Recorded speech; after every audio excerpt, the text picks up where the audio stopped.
म्हणजे मराठीचं शिक्षण आणि मराठीतनं होणारं इतर विषयांचं शिक्षण, या दोन्ही बाबतीमध्ये गेली 10-15 वर्ष आम्ही काम काम करतो आहे.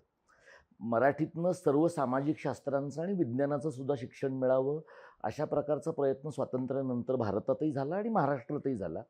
तर महाराष्ट्रामध्ये त्या कामासाठी आपल्याकडे विद्यापीठ ग्रंथनिर्मिती मंडळ होतं.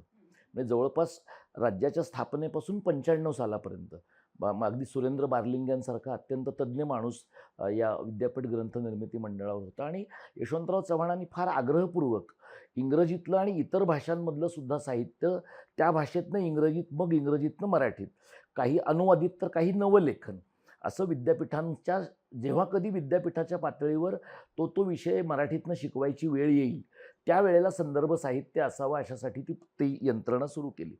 मग ती नागपूर विद्यापीठाकडे त्यांनी सुपूर्द केली, कारण कुठल्यातरी विद्यापीठानं त्याची काळजी करणं अपेक्षित होतं. 30 एक वर्ष हे चालल्यानंतर आणि काहीशे पुस्तकं निघाल्यानंतर 95 साली या संस्थेतले अतिरिक्त कर्मचारी त्यांनी बालभारतीमध्ये समायोजित केले. ती यंत्रणा बंद केली.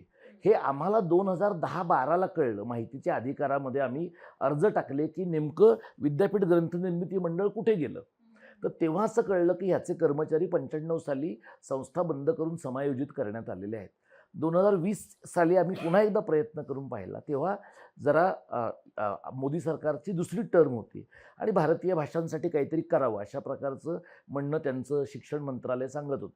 तर तो प्रयत्न महाराष्ट्राच्या पातळीवर आम्ही सुचवून पाहिला, पण ते वर्कआउट झालं नाही, घडलं नाही.